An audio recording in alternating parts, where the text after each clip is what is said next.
সঙ্গে কেক কাটবে।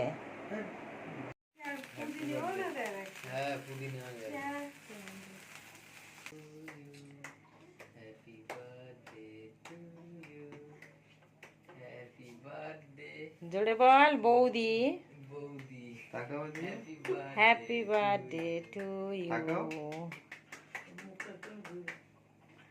বনুর মুখটা এদিকে ঘুরিয়ে নাও। বনু এদিকে তাকাও। Happy birthday.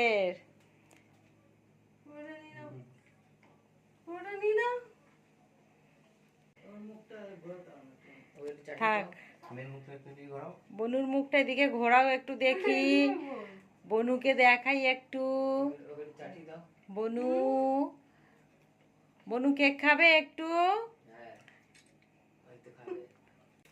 Chocolate, chocolate ice cream করা হয়েছে তো। হ্যাঁ, বনু তাকিয়ে রয়েছে। এখন বাজে 12টা 10। বনু জেগে রয়েছে। কেক কাটা হলো, বনু দেখলো। হ্যাঁ, নে ফুলটা নিয়ে আয়, সব কিছু নিয়ে আয়। বনু তুমি তাড়াতাড়ি বড় হয়ে যাও বনু। সামনের বছর তুমি খাবে কেক, ঠিক আছে? হ্যাঁ, এই যে বিল্টু তাকাও দিকে। হ্যাঁ, মৌয়ের গিফট এখন হয়ে গেল। একটা গিফট মৌ পেয়ে গেল। ব্যাস, বনুটাকে দেখা যাচ্ছে তো, ল্যাংটো পদু বনু। ঠিক আছে বনু, এবারে ঘুমিয়ে পড়ো। নমস্কার বন্ধুরা, তনু কিচেন উইথ ব্লগে আপনাদের সবাইকে স্বাগত জানাই বন্ধুরা। তো আজকের মৌয়ের জন্মদিন। রাত্রিরে কেক কেটেছিলাম, আপনাদেরকে দেখিয়েছি। আর এই যে সকালে চলে এসেছি রান্নাঘরে, সকালের কাজটা সেরে চাটা খেয়ে এই যে দেখুন এখানে পায়েস বানানো হয়ে গেছে। আর এখানে আর একটা গ্যাস জ্বালিয়ে দিয়েছি, দিয়ে কড়াইতে আমি অল্প করে তেল দিয়ে দিয়েছি। আগে চাটনিটা বানিয়ে নেব। তো বন্ধুরা আজকের ব্লগটা অবশ্যই দেখবেন, ভালো লাগলে একটা কমেন্ট করে জানাবেন। তো তেলটা গরম হয়ে গেছে, আমি ফোড়নে 5 ফোড়ন দিয়ে দেব।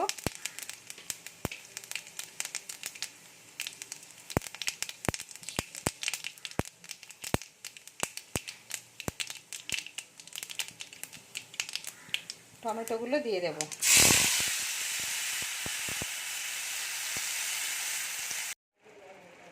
তো চাটনি এখানে হয়ে গেছে। এদিকে আর একটা কড়াই বসিয়ে দিয়েছি, কারণ আজকে অনেক কিছু রান্না হবে, রান্না করতে অনেক দেরি হয়ে যাবে, ওই জন্য দুটো গ্যাস জ্বালিয়ে দিয়েছি।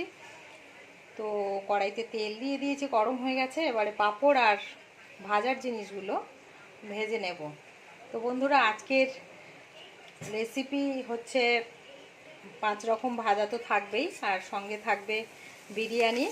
আমার চ্যানেলে আমি প্রথম বিরিয়ানি বানাবো, তো অবশ্যই আপনারা দেখবেন কিভাবে আমি একেবারেই ঘরোয়াভাবে বিরিয়ানিটা বানাই। তো কমেন্ট করে অবশ্যই জানাবেন আপনাদের কেমন লাগলো নর্মালভাবে বিরিয়ানিটা বানানো। ভালো লাগলে আমার চ্যানেলটিকে অবশ্যই সাবস্ক্রাইব করে দেবেন এবং একটা লাইক করবেন।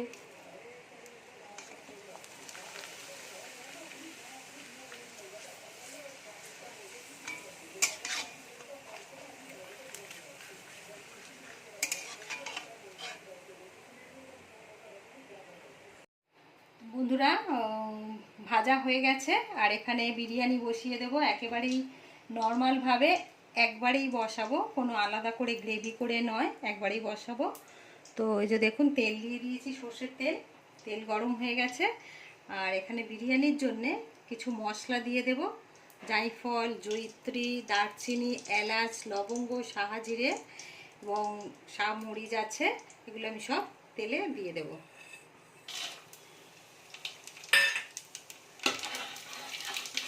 এর জন্য যে আলু কেটে রেখেছিলাম,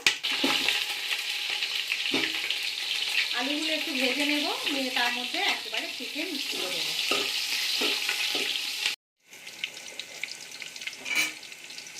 দেখুন আলুগুলো হালকা ভাজা হয়ে গেছে। এবারে এর ওপরে আমি পেঁয়াজ কুচি তুলে দেব। অবশ্যই এই বিরিয়ানিটা আপনারা বাড়িতে বানাবেন, কারণ বিরিয়ানিটা আপনারা অনেকেই অনেকভাবে বানিয়েছেন। তো এই ধরনের বিরিয়ানিটা বানিয়ে দেখবেন কেমন লাগলো, বানিয়ে অবশ্যই দেখবেন, না হলে বুঝতে পারবেন না।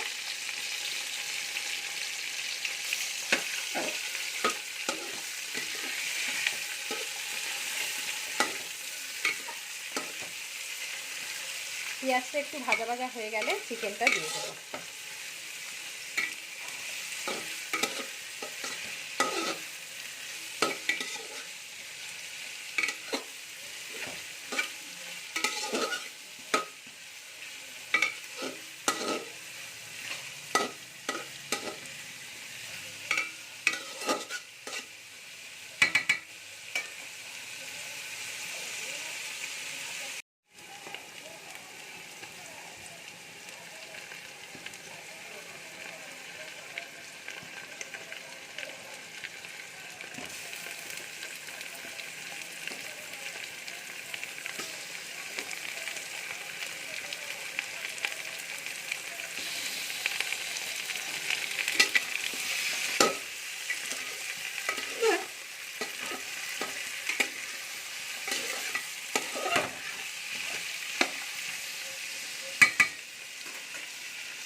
পেঁয়াজ আর আদা রসুনের পেস্টটা দিয়ে দেবো।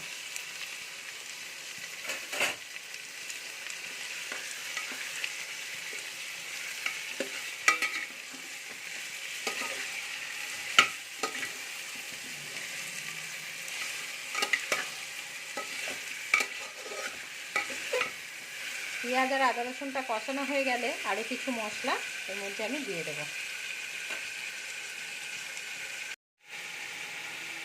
এবারে দিয়ে দেব হলুদের গুঁড়ো, লঙ্কার গুঁড়ো এবং লবণ। লবণটা একটু বেশি লাগবে, কারণ এর মধ্যে একেবারে চালটা দিয়ে দেব, সেই জন্য একটু পরিমাণে লবণটা বেশি লাগবে। তো মশলাগুলোকে খুব ভালো করে আবারও কষিয়ে নেব।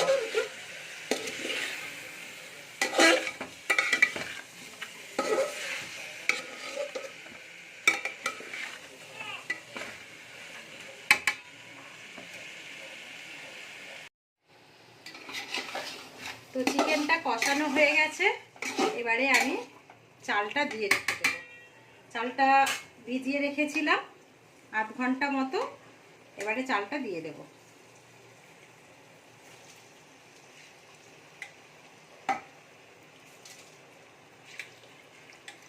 চালটা দিয়ে একটু নাড়াচাড়া করে জল দিয়ে দেব।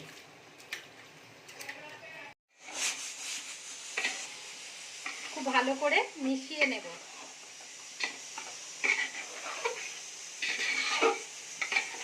এবারে জল দিয়ে দেব।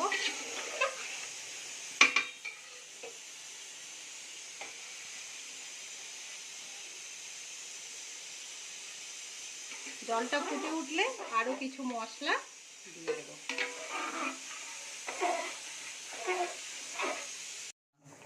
তো বন্ধুরা, এবারে আমি কিছু মশলা অ্যাড করব। এই যে বিরিয়ানির মশলা, এটা দিয়ে দেব। আর দিয়ে দেব, এখানে আছে শাহি গরম মশলা,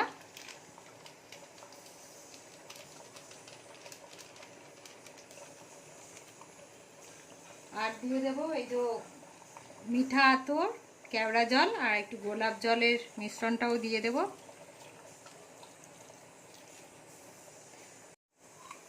এটা অল্প পরিমাণে দেব। দেখুন বন্ধুরা, বিরিয়ানিটা আমার একেবারেই রেডি হয়ে গেছে। এবারে এর ওপর থেকে দিয়ে দেব একটু পেঁয়াজের বেরেস্তা।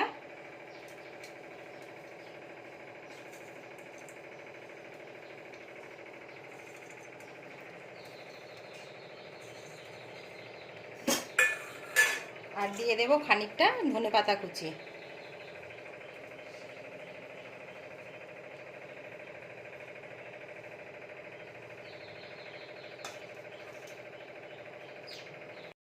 তো বন্ধুরা, এই যে জন্মদিনের প্লেট সাজিয়ে দিয়েছি, মৌ আসবে রেডি হয়ে।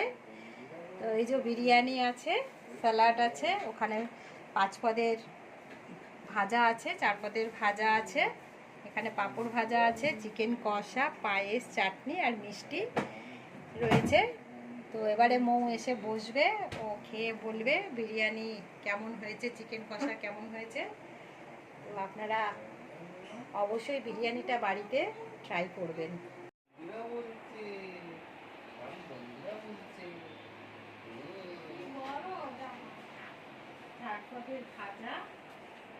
এগুলো খেয়ে নাও আর সব কিছু খাও একটু একটু করে, আর বিরিয়ানিটা কেমন হয়েছে টেস্ট করে দেখো।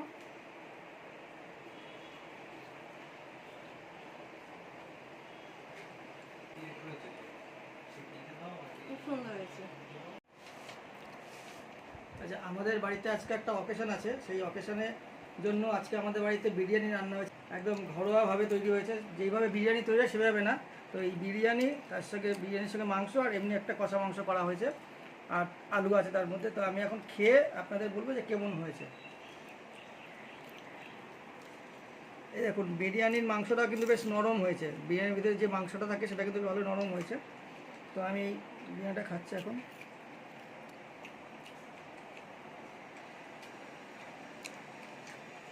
ঠিকই আছে, ঘরোয়াভাবে করা তো সেই জন্য খুব ভালোই হয়েছে। তো আপনারা এই তনু কিচেনে যেরকমভাবে রেসিপি করেছে, আপনাদের দেখিয়েছে ঘরোয়াভাবে এবং সহজ পদ্ধতিতে, আপনারা করবেন, খুবই ভালো লাগবে। একদম সহজ পদ্ধতিতে কিন্তু বিরিয়ানি তৈরি হয়েছে, কম খরচে সহজ পদ্ধতিতে বিরিয়ানি আপনারা করে খাবেন, খুবই ভালো লাগবে। তো আজকে ভিডিওটা এখানেই শেষ করা হচ্ছে, এরপরে দেখা হচ্ছে আবার অন্য কোনো ভিডিওতে।